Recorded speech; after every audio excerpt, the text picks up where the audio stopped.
tendência que eu particularmente vi com LED é que ele é bastante usado em úlceras grau 2, certo? Bom dia a todos. Hoje é a defesa da dissertação do mestrado do Tiago Chaves Amorim. Eu sou Elisete Isabel Croco. Nós temos, então, 30 minutos. Tiago, você tem para fazer a sua apresentação.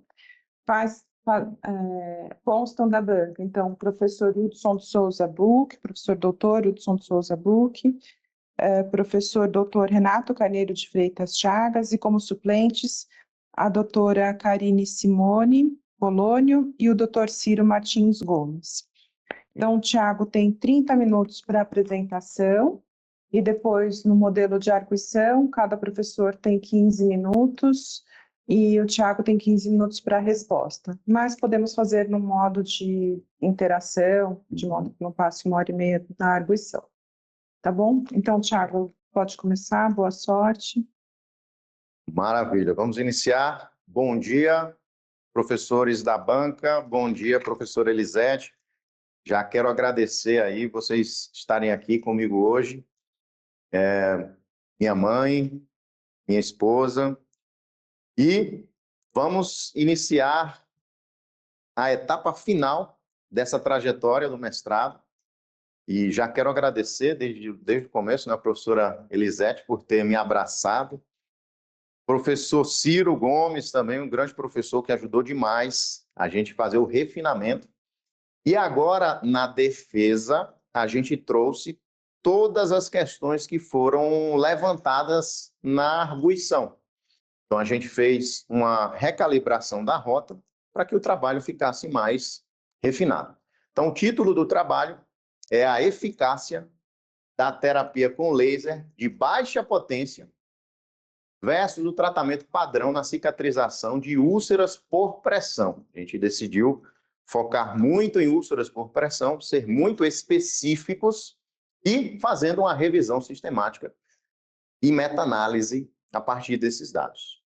Professora Elisete, professora doutora Elisete é a nossa orientadora e o co-orientador, professor Ciro Gomes. Então, começando, né? A gente vai falar de laser, a gente vai falar de úlceras por pressão, então é muito importante a gente definir o que é o laser de baixa potência e vamos falar também sobre as úlceras por pressão. Então, laser são vários tipos, só que para finalidades da cicatrização é o laser de baixa potência.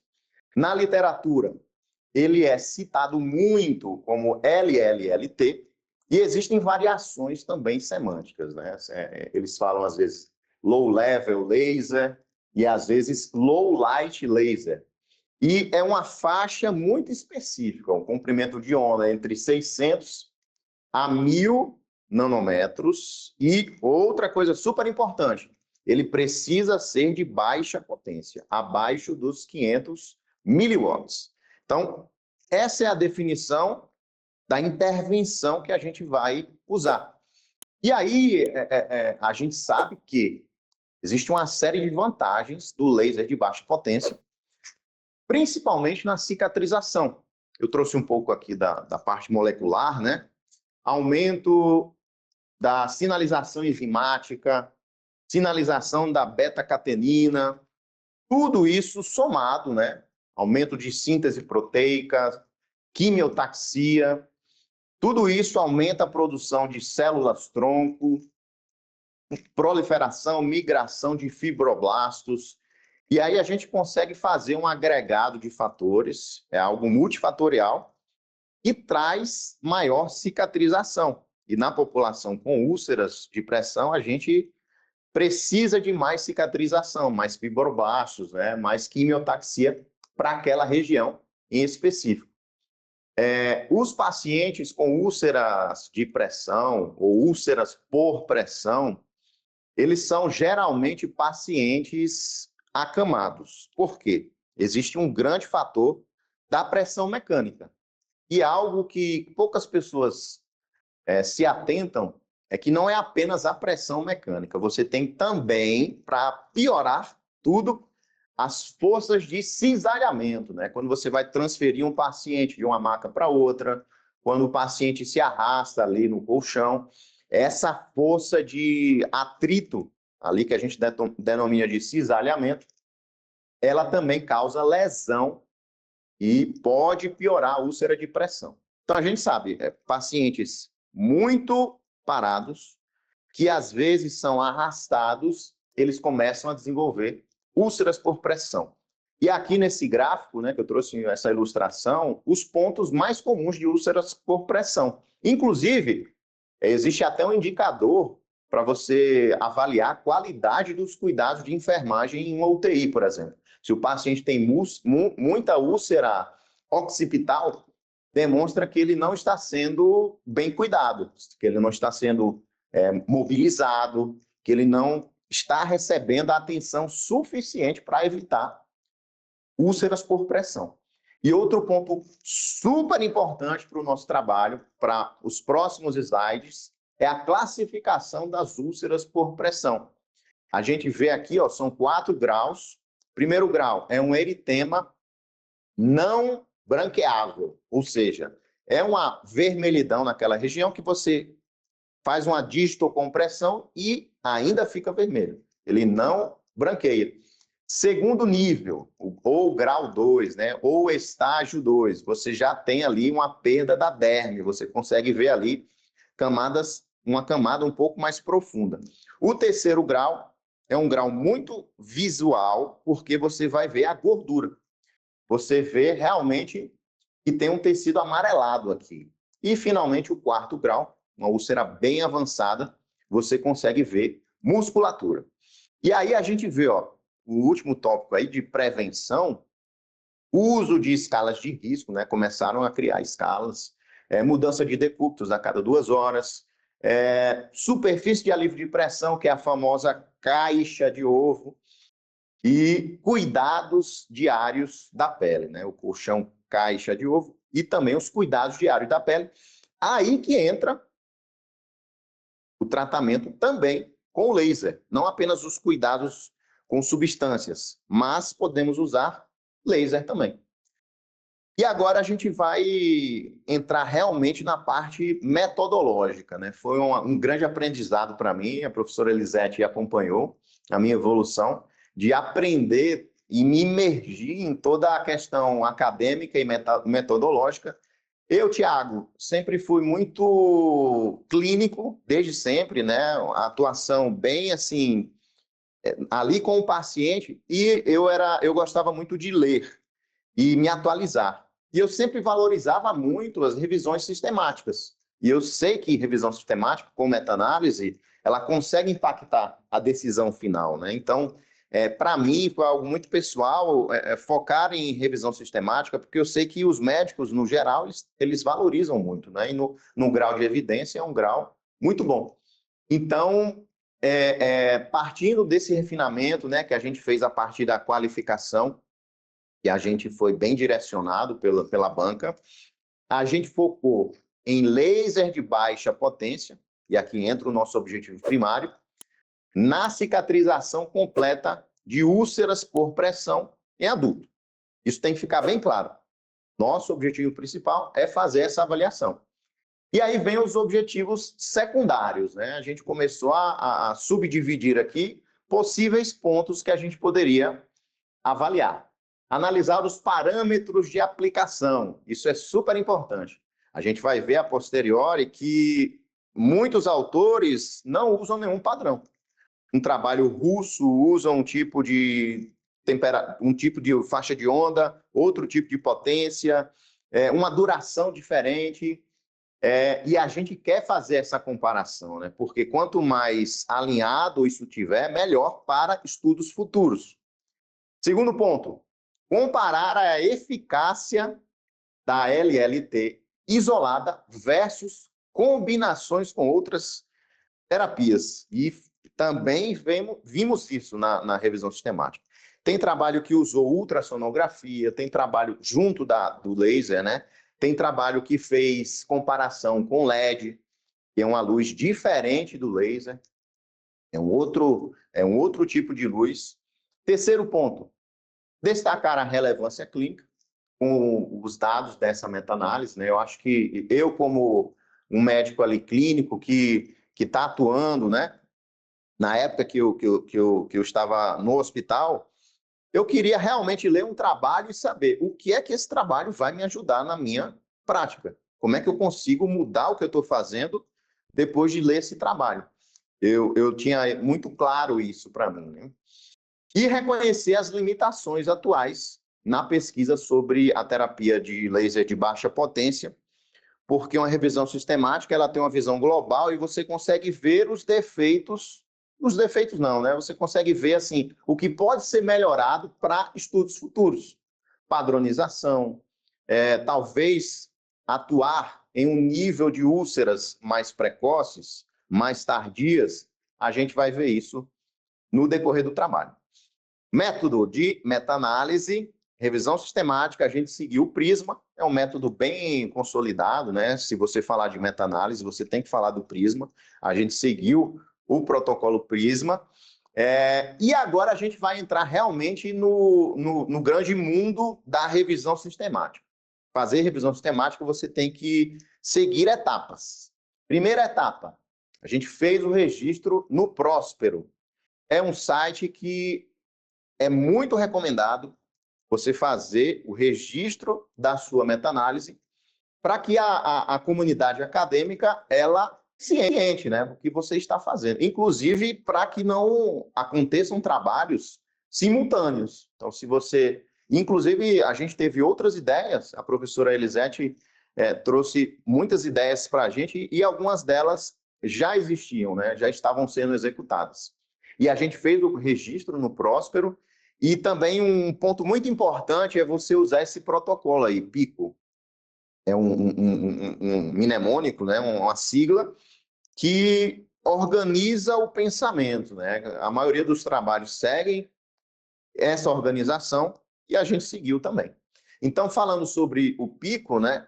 A gente tem população, intervenção, comparação e o outcome, né? Os desfechos. Na população, a gente deixou muito claro que são adultos com úlceras por pressão, independente do estágio, do grau ou da etiologia. Na intervenção, a gente já sabe, terapia laser, né?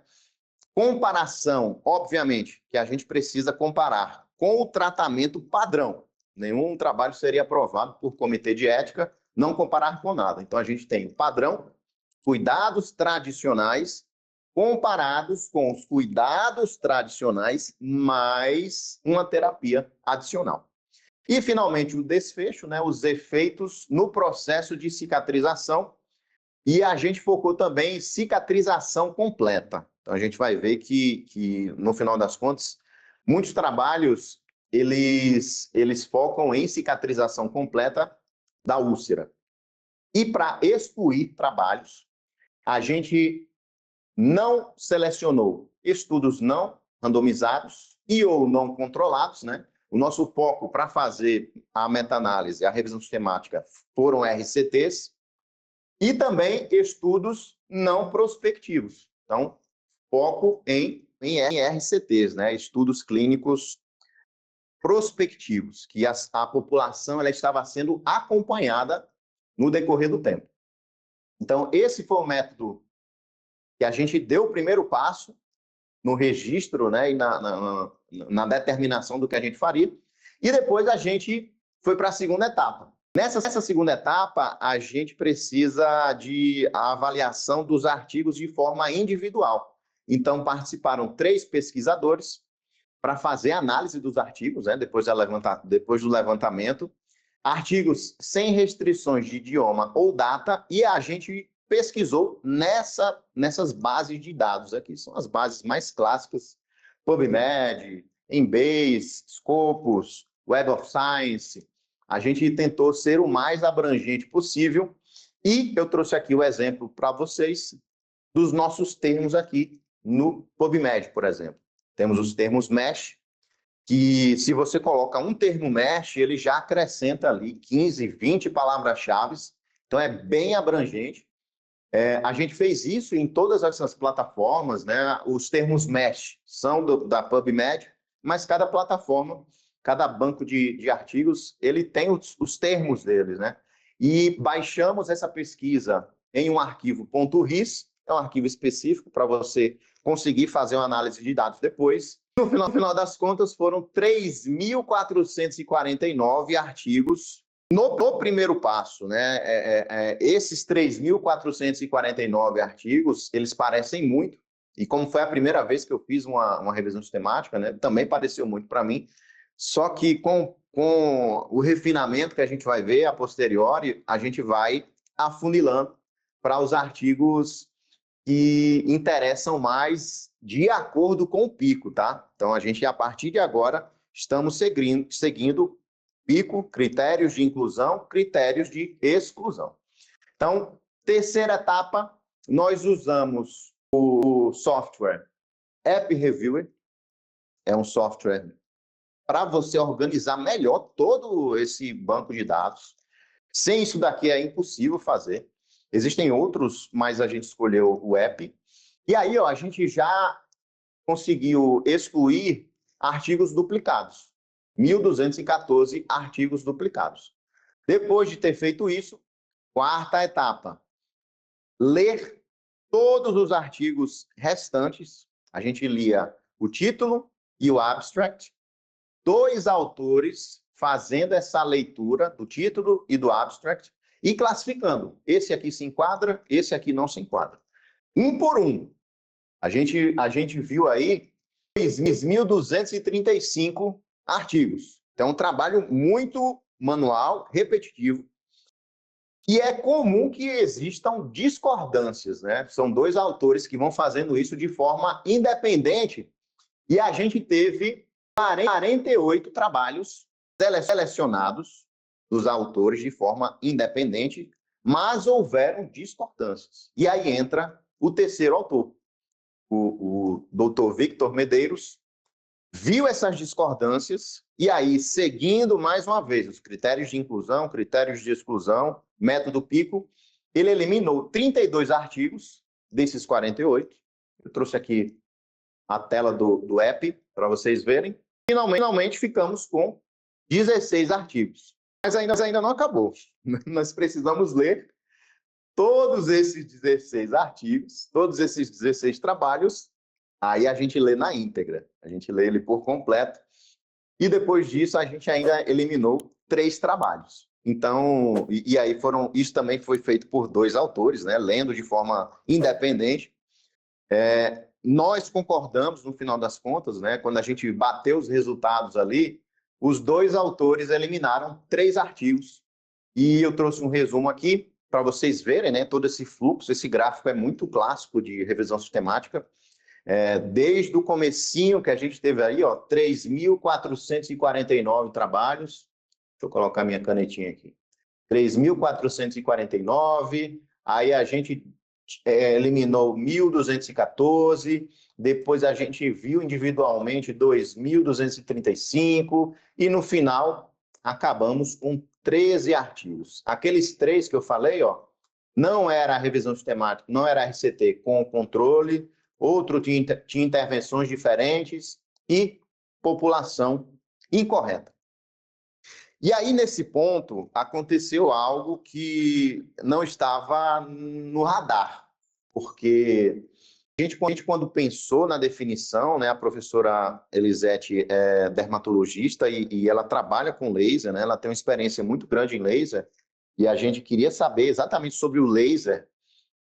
O termo LLLT, que é um termo muito usado, quando a gente coloca essa palavra-chave, ele traz uma série de outras palavras-chave, os termos mesh, traz outras palavras que começam a englobar muita coisa. Então, a gente começou a ter também trabalhos com LED. Não era o foco inicial do trabalho, né? Só que isso a gente só conseguiu perceber no final, quando a gente chegou naqueles 13 últimos trabalhos. Então, a gente começou a analisar também trabalhos com LED, que é um outro tipo de luz, totalmente diferente.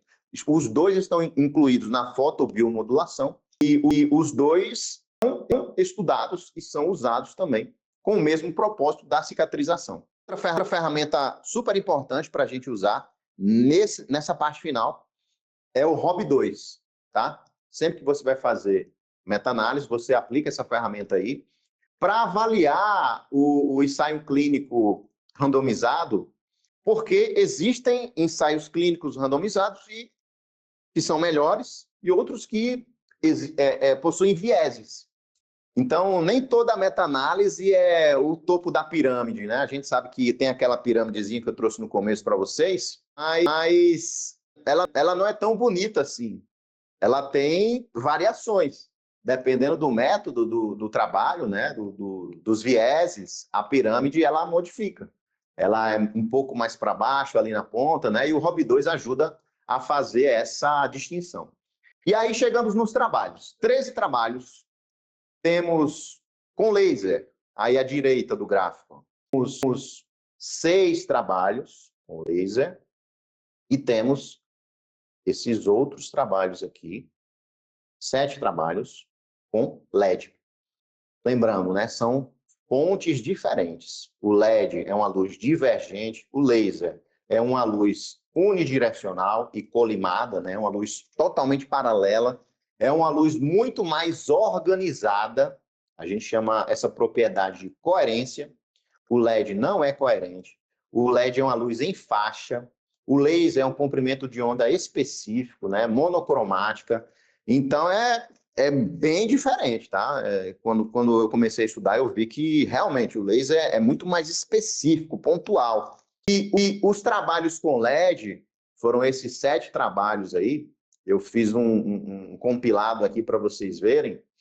A gente tem muitas variações nos trabalhos, tá? Existem trabalhos que têm um N pequeno, por exemplo, esse primeiro aqui, ó, do Baracho Heron, tem 5 intervenções de um tipo, 5 intervenções de outro, 5 controles. Um N pequeno. Ele fez, e lembrando que todos esses trabalhos aqui são com LED, tá? Eu categorizei aqui. Ele fez comparação de doses de LED, por exemplo, em adultos de mais de 18 anos. E aí ele viu, ó, que no grupo de 8 Joule de LED, potência de 8 Joule, ele teve maiores taxas de cura.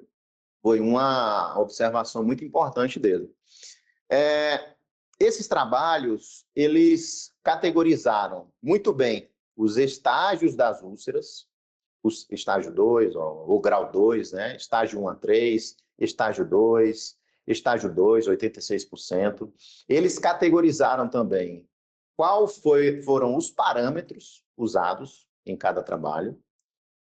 Eles categorizaram também a população, por exemplo, adultos com úlceras sacrais, idosos internados, média de idade, 61 a intervenção e 68 o controle. Isso foi muito bom. Por quê? Porque a gente conseguiu começar a classificar. Será que nas populações mais frágeis eu tenho mais vantagem? Conforme a gente foi analisando, a gente vai analisar o gráfico de floresta. Será que em úlceras mais precoces, úlceras mais leves, né, grau 1, grau 2, eu tenho mais vantagem? Eu tenho significância estatística no resultado? Será que em pacientes idosos eu tenho mais benefício? Então, a gente consegue fazer essa análise aí, né, de uma forma mais macro, analisando os trabalhos assim. A tendência que eu particularmente vi com LED é que ele é bastante usado em úlceras grau 2, certo? E geralmente o paciente que tem úlcera, né, é um paciente idoso, é um paciente acamado. Existem trabalhos que analisaram pacientes vítimas de TCE, por exemplo. Aí é uma população diferente, uma população mais jovem. Os outros trabalhos aqui, agora com laser, a gente também, eu categorizei aqui, né? São 6 trabalhos. Os 6 trabalhos foram trabalhos que também tinham um método muito bom para registrar, ó, as propriedades que foram usadas, né, os parâmetros que foram escolhidos. Todos eles eu consegui separar isso daqui. Todos eles também tinha muito claro a população, o grau das úlceras, e aqui embaixo eu coloquei os resultados finais. Eu não vou ler um por um, porque aqui que é o nosso ponto principal. A gente precisa entender que com esses artigos, né, com esses 13 artigos, a gente consegue fazer a meta-análise. A pesquisa dos artigos é a revisão sistemática e algumas vezes a gente consegue fazer a meta-análise. Então, a gente fez aqui a comparação da fotobiomodulação, se vocês olharem aqui no gráfico da floresta, aqui à direita favorece a fotobiomodulação e para a esquerda aqui favorece o controle. Nesse primeiro gráfico, a gente uniu os trabalhos de LED e laser, por isso que é fotobiomodulação, é algo mais abrangente. E nessa análise, a gente conseguiu, vamos dizer que é um novo trabalho, com todo esse compilado. É um trabalho que tem 81 pacientes no grupo intervenção e 76 pacientes no grupo controle, analisando junto LED e laser. Só que a gente não encontrou significância estatística. A gente tem aqui um OR de 1,66, mas aqui passou pelo numeral 1. Então, sem significância estatística. E aí depois a gente fez a mesma coisa para laser, apenas laser. No final das contas, a gente teve 38 pacientes do grupo intervenção, 26 pacientes do grupo controle, desses 3 trabalhos aqui, a gente vai falar deles, com um P significativo. Então, favorecendo o uso do laser de baixa potência. Os trabalhos foram esses, Taradaj, Yakovlev, é um estudo russo. Eu pesquisei bastante em qual ferramenta traduzir um trabalho russo para que fique fidedigno. E o trabalho do Lucas, tá? Então, o trabalho do Taradaj, o que eu trago, né? O que é que ele agregou? E a gente vai ver aqui que a gente tem ótimas conclusões aqui, ó.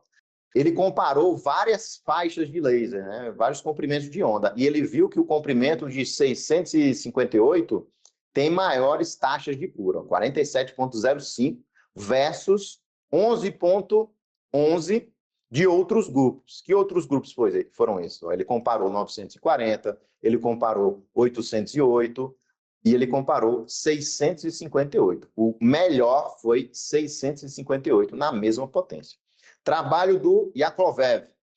Ele teve cura completa de 34,3% no grupo da intervenção com laser e a duração da hospitalização menor também, 38 dias versus 45 dias. E às vezes, professora, a gente vai fazendo essas categorizações, né, e você vai trabalhando com números ali. Vê que um número é maior que outro, né? Só que se a gente analisar aqui que o paciente passou 7 dias a menos no hospital por causa dessa intervenção, quem já ficou internado aí sabe que um dia já é sofrido, né? Imagine 7 dias. Você tem cura completa em 34% versus 21,9%. Então, você tem 12% mais de cura completa quando você faz a intervenção. Então, olhando o número, às vezes pode não parecer muito, mas faz diferença na vida dos pacientes, tá? Esse terceiro trabalho aqui, o P não foi significativo. Então, trazendo, né, as nossas argumentações finais, a gente viu que, olhando o odds ratio aqui do gráfico de floresta, deu 2,22. Aqui, 2,22 do odds ratio. Então, o paciente que usa laser, nós constatamos que ele tem 2,22 mais chances de curar completamente a úlcera. Você dobra a chance dele curar essa úlcera. Então, isso é algo assim, espetacular, né? Você consegue duplicar a cura da úlcera daquela pessoa. E, realmente, a gente consegue utilizar isso. A gente tem um benefício real. A gente tem melhora da qualidade de vida, melhora da recuperação, menos tempo internado. Isso que conversa com o que eu falei lá no começo, né? De, poxa, como é que eu vou aplicar esse estudo na minha vida? Os parâmetros mais utilizados também, eu fiz um compilado aqui, né? Os comprimentos de ondas mais utilizados, a densidade energética, quantas vezes foram aplicados por semana, né? A maioria foram mais de 5 vezes. Geralmente eles fazem de segunda a sexta, uma vez por dia.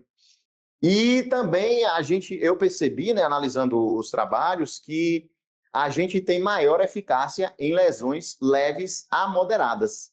Então, abre aqui uma pergunta para os estudos futuros, né? Será que se a gente fizer profilaxia com laser, a gente ajuda mais? Usar ele em graus ali iniciais? E outra coisa também constatada é que existe pouquíssimos colaterais, né? Um perfil de segurança muito bom. Fazendo uma autocrítica, né, a minha meta-análise, a nossa meta-análise, houve aquele acréscimo que a gente não estava prevendo, ou seja, LED com laser, categorizando ali na fotobiomodulação, né? A gente não conseguiu, no planejamento do trabalho, pensar nisso e criar um critério de exclusão para ter tirado aí o LED. A qualidade metodológica de alguns estudos, depois do ROB2, né, a gente viu que alguns tinham muitos vieses, isso impactou também no gráfico de floresta, que ele leva em consideração, né, trabalhos com muito viés, ele dá uma pontuação menor e um peso menor. Isso daqui também, super importante, dificuldade de cegamento.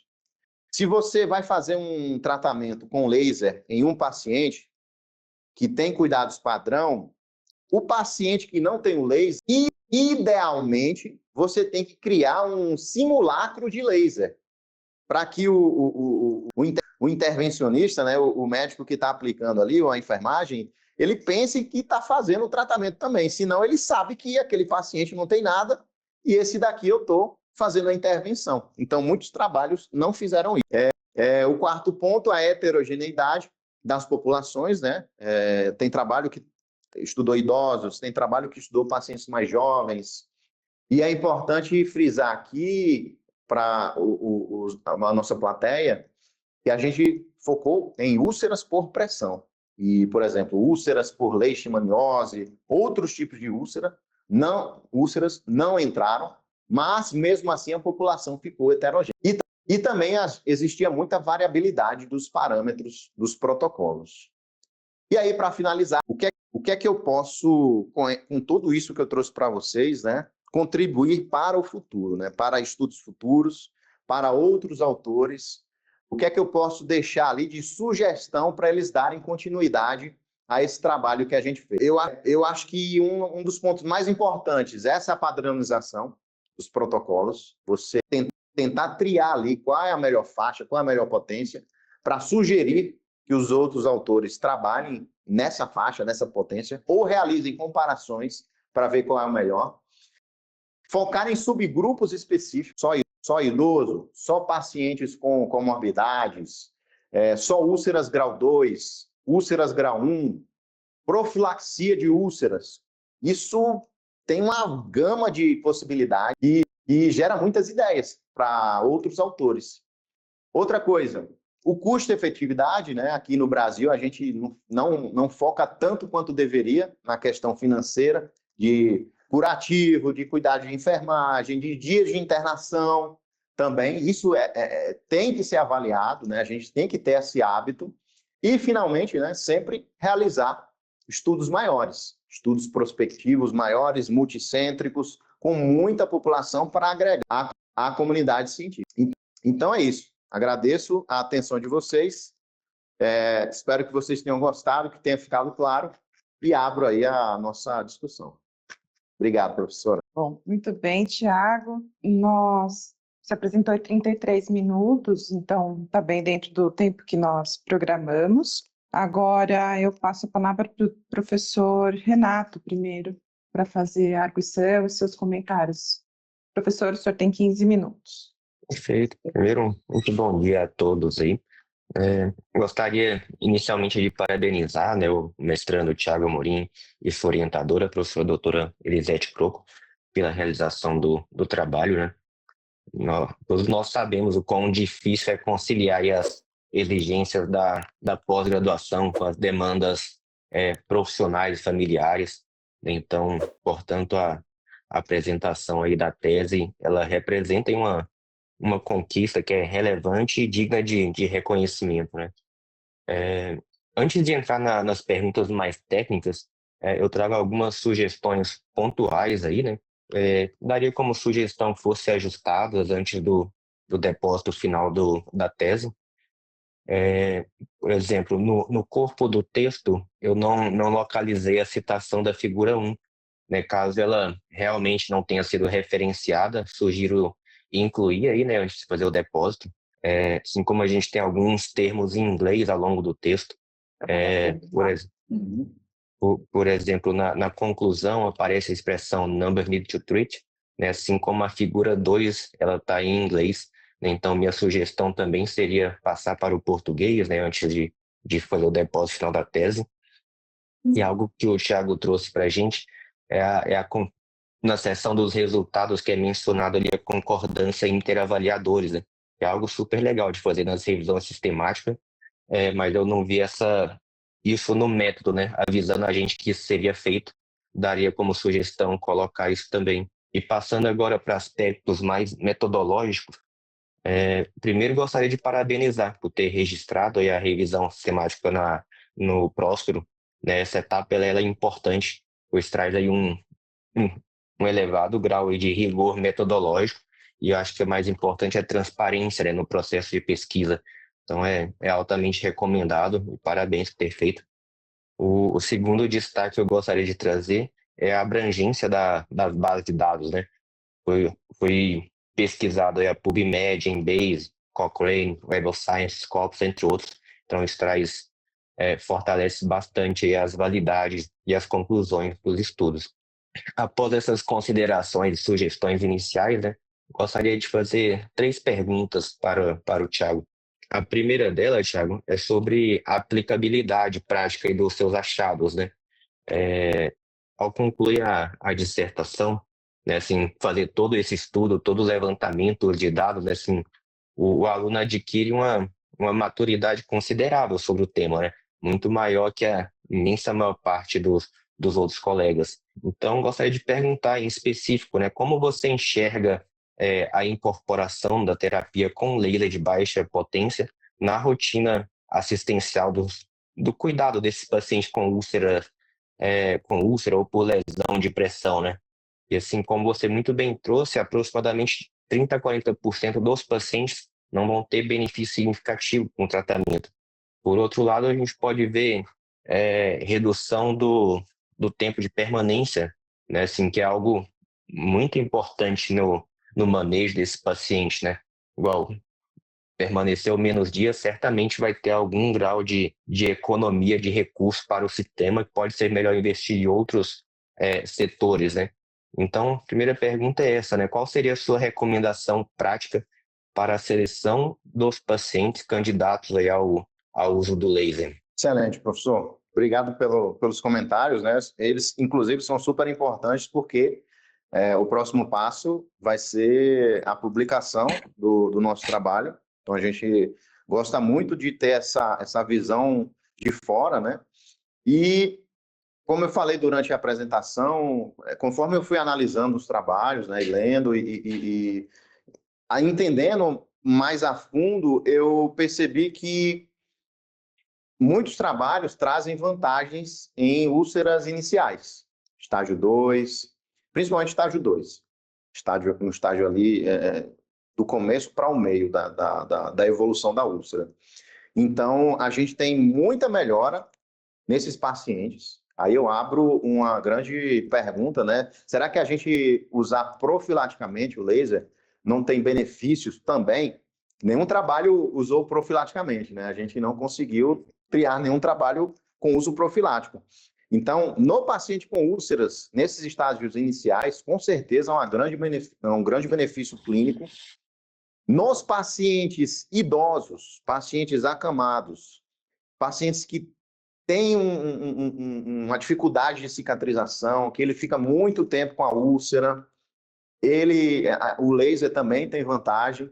Então, a gente realmente consegue aplicar na prática uma terapia que você adquire o equipamento e esse equipamento vai ser usado durante muito tempo em vários pacientes com poucos colaterais. É muito interessante. É uma intervenção com baixo potencial de risco e um altíssimo potencial de benefício, de aceleração da cura da úlcera, de menos tempo de permanência no hospital. Então, eu acho que isso é bem... São dois argumentos muito fortes, né, para a gente começar a aplicar isso nos hospitais. Perfeito, muito obrigado, Thiago. E uma segunda pergunta que trago é sobre a influência do tempo nos seus achados, né? Os estudos incluídos no trabalho, eles abrangem um período relativamente extenso, né? Desde 1994 até 2024. E durante esse período ocorrem diversas mudanças importantes, né? Desde a nomenclatura, as definições clínicas, critérios de avaliação e de tratamento, as opções terapêuticas, né?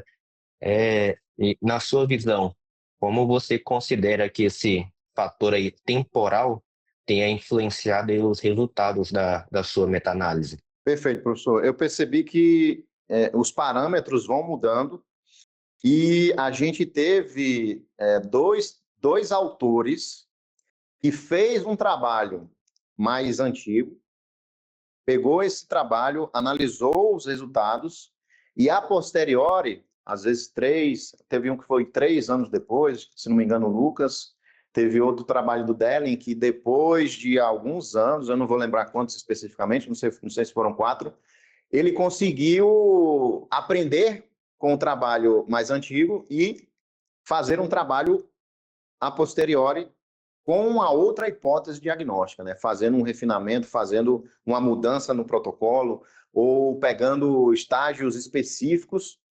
Então, esse fator temporal, na minha visão, existe uma interferência da evolução da tecnologia do laser e existe uma interferência também de aprender com o passado, com os trabalhos mais antigos e recalibrar a rota dos trabalhos mais novos. Então, eu percebi exatamente isso. Eu vi que o passado começou a interferir no futuro, que começou a direcionar a ciência daquela área, né, para uma direção mais específica. Perfeito. E minha última pergunta, né, é sobre o risco de vieses e suas implicações, né? Nos seus resultados, você sinaliza que 38% dos estudos foram classificados como de baixo risco de viés global. Como que você avalia o impacto dessa limitação na confiabilidade dos seus achados? Perfeito, professor. É muito interessante que, durante a nossa trajetória acadêmica, né, ali na faculdade, a gente tem muita tendência a levar em consideração estudos que têm um resultado positivo, né? Houve queda da mortalidade, houve diminuição da incidência. E aqueles estudos que não têm significância estatística ou resultados que não trazem uma conclusão. Poxa, o meu estudo concluiu que tal intervenção não funciona. A gente tem uma tendência a não valorizar muito, né? Mas depois a gente vai amadurecendo e percebe que esses estudos contribuem também, né? Um estudo que dá um resultado, um desfecho não significativo, ele mostra que aquele caminho é um caminho que não é favorável, né? Não adianta. Você pode até insistir, né? Fazer novos trabalhos, mas vai somando e aquele caminho não é um caminho com validação. Então, perceber que todos esses trabalhos, né, a gente tem a maioria deles com um risco de viés mais alto, mostra que a gente precisa ser mais específico nos trabalhos futuros. De que forma, Tiago? A gente precisa padronizar o método, a gente precisa padronizar os parâmetros do laser, a gente precisa padronizar qual a população, qual o grau de úlceras, né? A gente precisa trazer sugestões, por exemplo, de cegar os trabalhos, como eu trouxe aqui, né? A maioria deles, no grupo controle, não fazia um tratamento placebo, por exemplo, de uma luz placebo. Isso é super importante. para que cada vez mais a gente consiga refinar e os próximos trabalhos saiam com menos risco de viés, né, com menos vieses, e que a pesquisa também tenha mais potência, né, potência metodológica mesmo. Porque às vezes o pesquisador, ele tem uma ideia, foca muito ali na ideia, né, mas na estratégia da execução, você também precisa colocar energia, porque se a estratégia ela tiver falhas, às vezes depois de anos, você coletou dados e tem um resultado final, mas porque você não usou um tratamento placebo, por exemplo, a sua potência metodológica cai. Então, isso é super importante e o nosso trabalho observa isso. Perfeito. Thiago, mais uma vez eu te parabenizo, né, pelo seu esforço e comprometimento. Os Obrigado. comentários aqui que eu realizei têm como objetivo aí contribuir, né, para o fortalecimento da sua produção científica e encorajar aí os próximos passos da sua trajetória acadêmica, né? Desejo sucesso aí nas próximas etapas, que seja apenas o início de muitas contribuições relevantes para a ciência e para a prática clínica, né? E para finalizar, uma última consideração, né? Eu sempre gostei bastante de ler as frases que os alunos escolhem nas suas teses, né? E para você, o que significa a frase que você escolheu aí, né, do Arthur Schopenhauer, que sentimos a dor, mas não a sua ausência? Então, quando eu fui escolher essa frase, eu pensei muito ali no estado de quando a gente está doente, o quanto a gente precisa de ajuda, né? E quando você está doente, tudo que você pode fazer, você vai fazer. Às vezes, você tem ali uma intervenção com 3% de benefício, você quer fazer, porque você está sofrendo, né? Você está no estado de sofrimento. E quando você não está doente, né? Quando você está bem, quando você está saudável, a gente tem uma tendência a menosprezar essas coisas, né? Poxa vida, tem uma intervenção aqui que deu 5% de benefício. Aí você está bem, tranquilo ali, né, no ar-condicionado, e você desconsidera. Não, 5% é pouco. Mas quem está doente, quem está sofrendo, quem está com dor, quem tem uma úlcera ali que não está cicatrizando de jeito nenhum, ele vai implorar para melhorar 3%, 5% do que ele está sentindo. Então, eu sempre, quando eu dou parabéns para alguém no aniversário, né, eu sempre falo sobre, em primeiro lugar, a gente tem que ter saúde. A gente tem que ter saúde para produzir, tudo começa com a saúde. Se você está bem, você consegue produzir. E se você não tem saúde, se você está passando por um processo ali de doença, aí você valoriza realmente, né? Poxa vida, eu estava tão bem e agora eu estou nessa situação aqui, né? E você vai buscar, de tudo que é maneira, um tratamento. Excelente, obrigado. Obrigado, professor. Obrigada, professor Renato. Agora eu passo a palavra para o professor Hudson de Souza Buch. Bom dia a todos, novamente. Bom dia, professor. Tudo bom? Bom dia. Primeiro, quero agradecer o convite. Muito obrigado, Elisete. Muito obrigado, Thiago, por participar dos trabalhos orientados pela Elisete. Tenho uma confiança muito grande nela. Não deveria ser diferente, né? Conforme a gente vai sendo o segundo, o terceiro, vai ficando mais fácil a vida de arguir, porque os primeiros já falaram bastante coisa sobre o que a gente queria apontar. Eu quero só começar pela essa última consideração do Renato sobre a sua frase. Ela melhora, ela não precisa ser estatística, né? Porque a gente fica pensando no estatisticamente significativo, e nem sempre aquilo que não é significativamente estatístico não é significativo. Qual é a diferença disso? Significativamente estatístico é algo que numericamente tem uma maior probabilidade de não ser ao acaso. Então, quando você fala que o seu Rho, mas na verdade é um Rho, a letra grega Rho, é 0,05, significa que tem 5% de chance daquilo ser falso. E só que por que 10% de chance também não poderia ser isso? E aí você fala, isso não funciona, isso não existe. Mas às vezes, clinicamente, eu falo isso principalmente clinicamente, eu sou fundamentalmente das cadeiras básicas, né? Então lá a gente tem um controle diferente, a gente não observa, a gente mede coisas.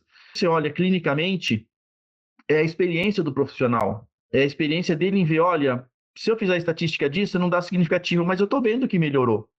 Eu estou vendo que o meu paciente está melhor. Isso é muito difícil da gente mensurar. Mesmo com todos os questionários validados, mesmo com tudo que tem por aí, é muito difícil da gente validar isso, porque é a experiência do médico, do clínico, seja ele de qual especialização. O dermato, então, que é quase que totalmente visual, né, Elisete? Tanto que eu brinco, né, que o diagnóstico da dermato tá mais fácil quando você tira uma foto à distância do que presencialmente, porque com uma foto de boa qualidade você tem uma ampliação ali, consegue ver. Então, acho que é uma das cadeiras clínicas que mais se beneficiaram com a medicina à distância, né? Porque ela ganhou muito. Então, a gente tem que prestar atenção nisso, ver realmente o bem do paciente, o quanto que ele melhora, tá? Sobre a sua tese, eu acho que melhorou a conversa, acho que uns 2 anos atrás, não foi? Que eu peguei, olhei o seu projeto, Isso, dei professor. umas sugestões, falei Professor Hudson contribuiu bastante, né? Deu um direcionamento muito bom. quando ainda era um projeto ainda, né? Ainda estava pensando como que ia fazer, a gente conversou um tempo e eu acho que ficou muito bom. Você optou por uma boa opção de fazer uma revisão sistemática, isso é uma coisa muito melhor, uma meta-análise, isso dá valor. Quanto à sua tese, eu acho que ela está muito bem escrita. Tem alguns pontos que eu melhoraria, que você abordou, mas eu melhoraria, mas isso não é nada que precisa ser mudado agora, mas é para você. Que você focou muito no custo de manutenção do paciente. E eu fiquei o tempo todo pensando, poxa, ele não vai falar do bem-estar do paciente, ele não vai falar do cuidador, ele não vai falar de ninguém. E eu estava lendo aquilo e pensando nisso. Aí você falou uma única frase sobre isso. É uma boa frase. Acho que o mais importante, além do custo, realmente é o paciente, é o bem-estar do cuidador. Porque o paciente, ele pode sair do hospital, mas muitas vezes ele vai continuar acamado em casa, né? E é nessa hora que talvez ele não tenha mais o tratamento adequado, o controle de qualidade de fazer, de virar a pessoa, mudar de posição a cada X horas, isso fazer, e não é um dia ou dois, é talvez o resto da vida daquela pessoa. Aí o cuidador começa a cansar, ele fala, hoje não precisa. Dali 2 dias, hoje também não precisa, já fiz isso ontem. Não precisa ser a cada 2 horas, vamos fazer a cada 6 horas. E começa a ter uma negligência, não uma negligência porque a pessoa quer, porque ela se cansa também, né? A minha especialidade maior é a doença de Alzheimer, e a gente tem o cuidador do paciente de Alzheimer que também sofre demais, e chega uma hora que ele começa a cansar, e ele começa a não levar mais o paciente para dar uma voltinha no entorno da casa, que parece que melhora tanto a qualidade de vida do paciente com Alzheimer. Aquela voltinha no entorno da casa, ir até lá no portão, olhar um pouco as pessoas, voltar, acalma ele, deixa ele mais tranquilo, deixa ele menos agressivo. Então essas coisas mudam. Outra coisa sobre a sua tese é por que você não usou, eu sei que você vai me falar, é porque eu só fiz agora para a apresentação. Por que você não usou todas essas suas figuras, ou a boa parte delas na sua tese? Você tem figuras excelentes para explicar uma página ou 2 páginas inteiras de texto. Então, e se puder, isso não tira todo o mérito, não tira o mérito do trabalho, tá? Se dá tempo e ainda puder, pensa em colocar algumas figuras. Você tem umas figuras que explicam tão bem o que você está falando, além do texto, que está muito bem redigido, tá? Mas, assim, eu gosto de falar muito, comentar bastante sobre a tese. A sua apresentação estava muito boa, justamente pelas imagens, pelas figuras, eu gostei bastante. Acho que você daria boas aulas, ou dará boas aulas. Quer comentar sobre isso? Tem uma travadinha agora, professor. Pode repetir? Você quer comentar um pouco sobre isso, sobre dar aula? Pretende dar aula? Pretende só ficar na clínica? Sim, hoje em dia, professor, a minha atuação principal hoje hoje eu me considero professor profissional, né? Vamos dizer assim. Eu sou professor agora full time, não estou mais na prática diária ali com o paciente, né? Na assistência.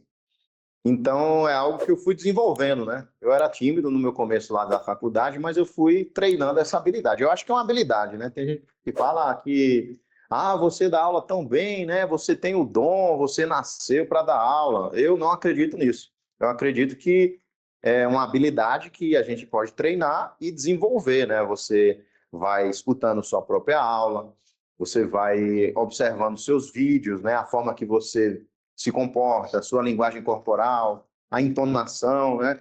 Então, professor, isso aí já é um trabalho de alguns, acho que mais de uma década, não chega a ser 2 ainda, mas é algo que a minha energia hoje é 100% para dar aula, ensinar. Ótimo. E eu acho que, professor, o grande segredo, né, vamos dizer assim, é pensar no receptor.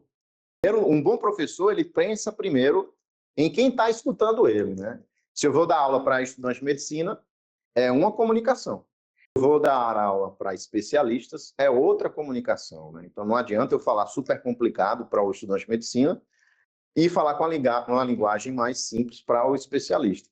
Então acho que a sacada do bom professor, né, é entender o que é que o meu público quer, o que é que eu posso agregar para eles, né? E aí a aula fica uma boa aula. Muito bom. Eu achei que você dava aula mesmo, pelo jeito que você apresentou, tá? Deu para perceber. Um outro comentário. As suas conclusões na tese, elas estão muito longas e você precisaria com isto melhora, isso não melhora. Você meio que discutiu um pouco suas conclusões na tese. Na apresentação, você concluiu como se fosse conclusões mesmo. Então, conclusão é conclusão. Ela deve estar em consonância com os objetivos. Então, você tem X objetivos, baseado nesses objetivos, você vai concluir. Então, sua conclusão deve seguir os objetivos. E devem ser geralmente meio curtas, tá? Evitar discutir, porque você já teve toda a tese. Tá? Então, a conclusão, eu sugiro que você dê uma revisada e conclua mesmo, ó, foi observado melhora significativa disso, tem que ser incisivo mesmo. Isso não está claro, isso precisa melhorar, ela tem que ser bem positiva mesmo, tá? Na Ok. conclusão. Aí eu tenho uma única pergunta para você. Como foram feitos os controles desses pacientes? Porque você mesmo não foi um experimento cego, né? Porque Isso. não tinha como não ser visível. A pessoa ia saber, quem estava aplicando ia saber, não tem como você esconder. Desses artigos que você avaliou, desses últimos que você escolheu e avaliou, como foi feito esse controle? A pessoa estava deitada, não fizeram nada nela simplesmente, ou exatamente como fizeram uma parte que você mostra que o tratamento teve efeito em 5 vezes ou mais por semana, quando aplicado 5 vezes ou mais por semana, não foi? Né? Isso. Então, para esse tratamento, essa pessoa teve um cuidado maior. É por isso que a gente fala do placebo, né? Ou de qualquer intervenção, né? Você simular na cadeira, na base que a gente chama de Shawn, controle de Shawn, que é aquele que passa pelo mesmo procedimento. Então, se um animal, a gente fez implantou alguma coisa, você tem que ter um animal que passa por essa cirurgia, você mexe, faz de conta que implanta alguma coisa, não implanta nada e fecha o animal. Esse é o controle ideal, não é um animal que não passou por aquele procedimento. Então, tem um paciente que está passando pelo tratamento com laser, ou com LED, ou com os dois, e tem um paciente que não passou.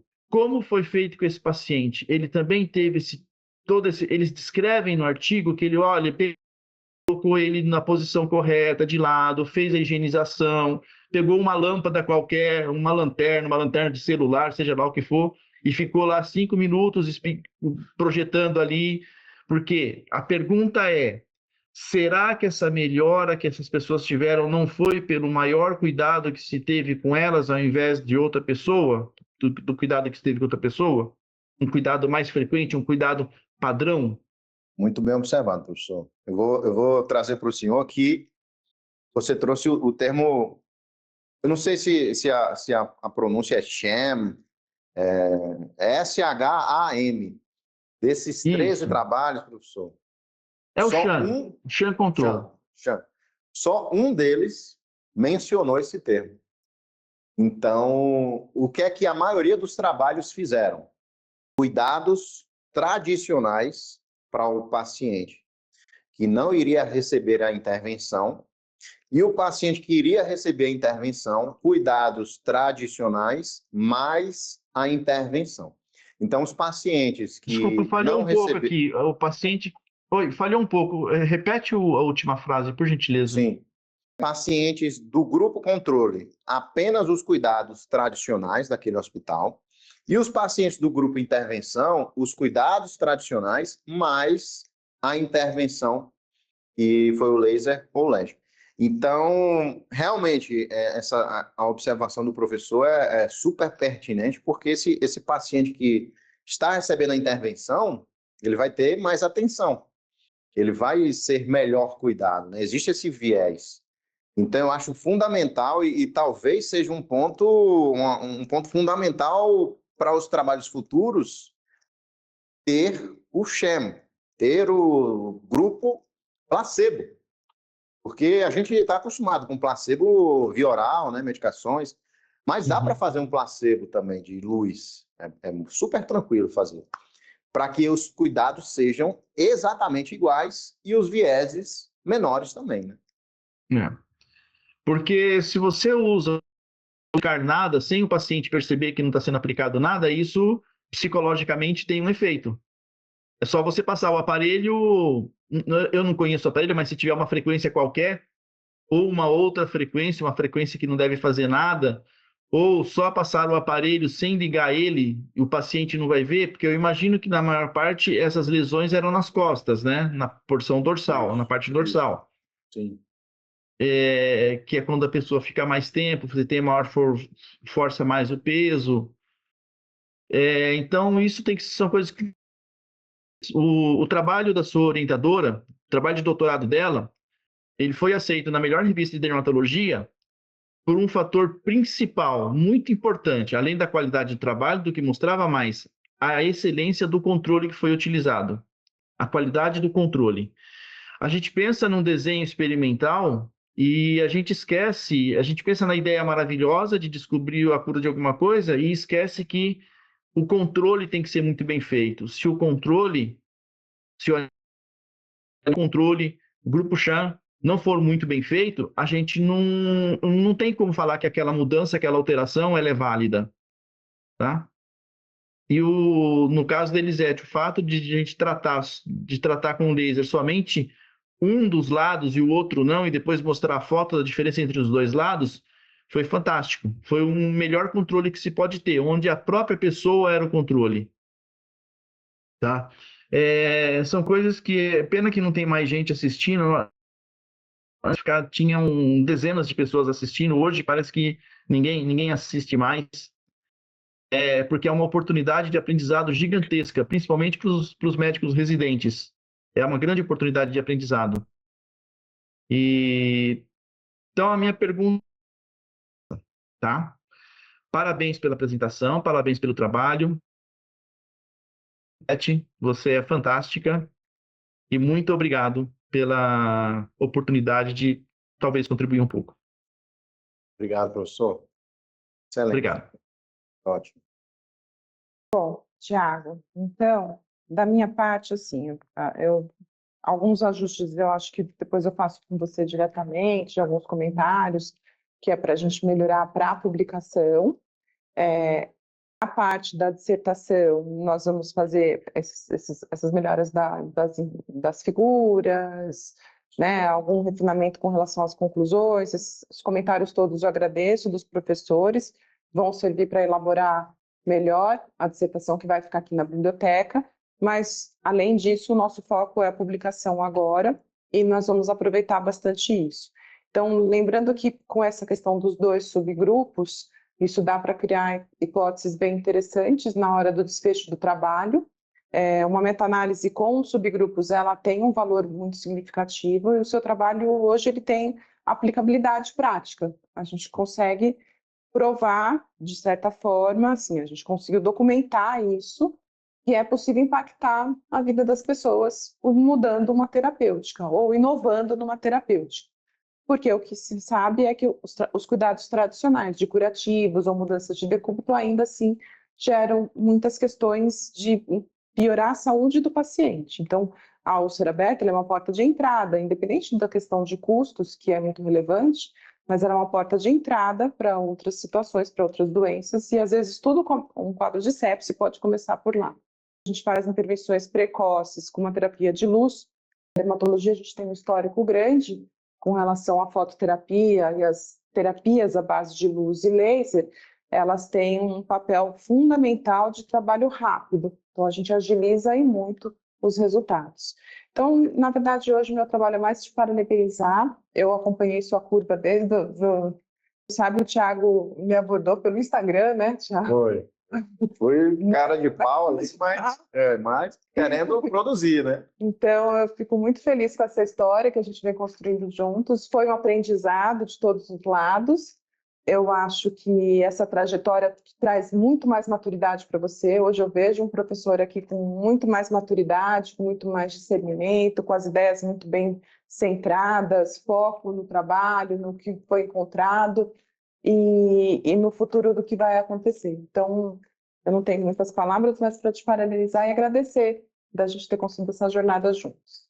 Obrigado, professora. E agora o trabalho não acabou, né? Vamos buscar a publicação, uma meta minha também, eu vou manter o tônus alto e eu gosto muito de desafios, né? Na qualificação eu levei algumas puxadas de orelha, né? Ó, isso aqui não tá bom, vamos ter que melhorar. E eu saí da qualificação não triste, eu saí com empolgação para fazer melhor e trazer melhor, para realmente, poxa vida, eu posso melhorar isso daqui, né? Não foi algo que eu fiz no meu 100%. E na defesa eu vou trazer o meu 100%.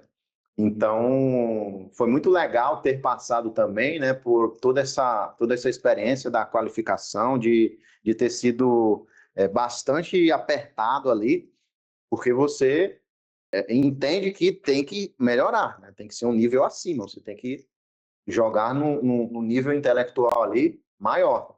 Acredito que com a publicação a gente vai melhorar e os próximos trabalhos também.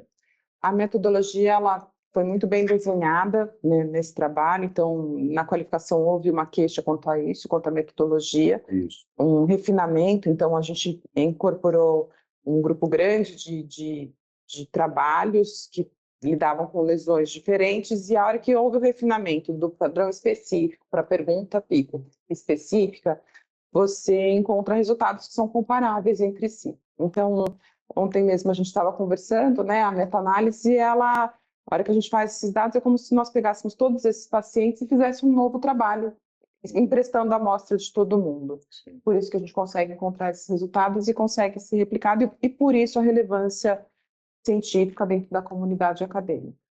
Tá bom? Tá Então, muito obrigada a todos. Eu acho que a gente não precisa nem pedir para a Isabela falou que não tinha necessidade de você sair e tudo mais. Uhum. Pergunto para os professores Renato e Hudson, consideram aprovado o candidato? Aprovado. Considero aprovado o candidato. Tiago, parabéns. Mestre Tiago. Agora eu já posso mudar o currículo. Já pode mudar o currículo, tá bom? Bom, obrigado. Eu vou fazer todas as partes burocráticas aqui da papelada, tá bom? Mas muito obrigada a presença de todos. Um dia de brilho para você, Tiago. Muito obrigado. Professora. Obrigado, ponente da banca, minha convidada, doutora Maria Lúcia. Abrir, vamos pegar o protocolo. Abre para sua mãe falar. Quer falar alguma coisa, Mainha? Mainha é do Nordeste, né? A gente fala Mainha. Ativa o microfone. Abre o microfone. Deixa eu ver se sou eu aqui, peraí. Tem um botãozinho, Mainha, do microfone aí, ó, vê se você encontra ele. Ei. Aí. Acho que eu estou emocionada. Eu vou fazer uma breve fala. Bom dia a todos. Obrigada, né? Obrigada aos doutores da banca, a minha nora, que também está aqui, e aos outros componentes.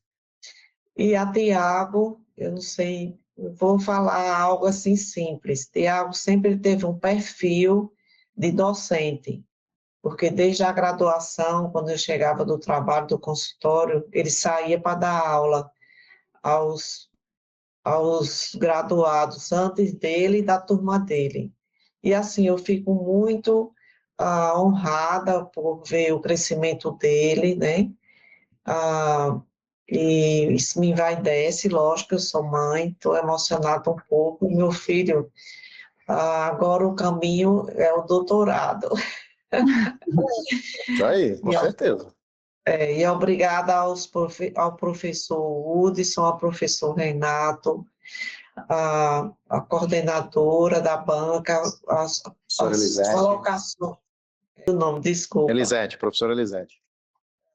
Elisete, e gostei muito das colocações que foram feitas, do professor Renato e do professor Hudson, me arrochou bem, e eu acho que essas observações fazem a diferença, assim, porque você leva isso para a tua vida, né? E eu lembro muito da minha dissertação de mestrado, que foi aí em São Paulo, eu fui só, e quando terminou a dissertação, eu caí no choro, porque não foi ninguém da família, na época o online ainda não existia, mas foi um crescimento, assim, pessoal muito grande. Estou falando muito, né? Muito obrigada a todos. E, Tiago, parabéns. Obrigado. Parabéns à banca. Obrigada pelo Evânia, a doutora Evânia, né? Para quem não sabe, ela é ginecologista e obstetra, tá? Então, ela é nossa colega, já é mestre, né? E vamos ver aí as cenas dos próximos capítulos. Obrigada. Isabela, pode falar. Doutora Isabela, minha esposa, anestesista, né? E hoje médica da dor. Eu também agradecer a todos, agradecer ao apoio da doutora Elisete. A doutora Elisete foi muito falada aqui em casa, tudo era a doutora Elisete. A gente está realmente muito grato aqui, né? Uma honra ter assistido, também estou bem emocionada. Admiro muito a trajetória do Tiago, admiro muito a disciplina e todo o empenho que ele coloca, né, para seguir essa trajetória de professor. Assisto os alunos dele transformando também vidas, né, em vários estados aí do Brasil. Então, eu fico muito feliz e muito honrada de acompanhar e estar ao lado dele. E agradeço a todos vocês que estiveram aqui e disponibilizaram aí o tempo e toda a dedicação em assisti-lo e orientá-lo. Então, muito obrigada a todos. Parabéns ao... Obrigado. O professor Renato sabe que eu comentei com ele semana passada, mas a professora Elisete e o professor Hudson, e minha mãe também. Esse final de semana, esse sábado e esse domingo, professora, eu estava num curso, né? Eu organizei um curso, e foi uma ideia que não existe. A gente trouxe cadáveres, né? Eu faço alguns treinamentos com cadáveres trazidos dos Estados Unidos. E em 2021 eu criei uma ideia de entubar esses cadáveres e treinar os médicos para entubar. E a gente é anestesista, né? A gente sabe entubar muito bem e a gente vê que os médicos não entubam. E esse curso não existia, professora, esse de intubação em cadáveres. E este ano agora a gente vai fazer a 10ª edição do curso de intubação, né? Foi uma ideia que deu certo, bem inovadora. Foram mais de 500 médicos já treinados. E este final de semana eu fiz uma nova ideia, né? Eu pensei aí uma ideia que poderia dar certo, mas eu não sabia se ia dar realmente certo, que é fazer um curso também em cadáveres de acesso venoso central. Então, não existia também. Isso é uma coisa assim que eu arrisquei, né, de ver se dá certo. E falei para o professor Renato semana passada, né, estava meio ansioso para saber se ia funcionar ou não o método.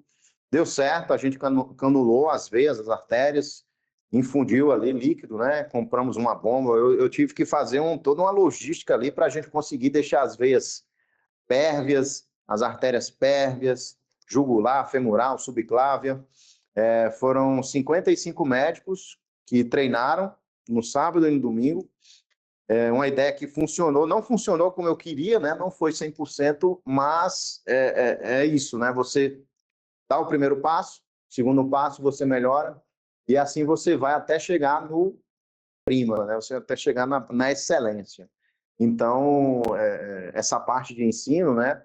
Eu gosto muito e sou muito criativo, né? Eu estou sempre tentando inventar uma coisa nova, né? Trazer algo novo que não existe. E o pessoal adorou e fiquei muito feliz que deu certo. Parabéns, Thiago. Obrigado, professora. Bom, então, bom dia a todos, muito obrigada. Agora é só trabalhar, Isso aí. né? Tá bom? Obrigado. Obrigada a Bom todos. dia a todos, Tchau. muito obrigado. Bom dia, pessoal. Parabéns, Iago, parabéns a todos. Tchau.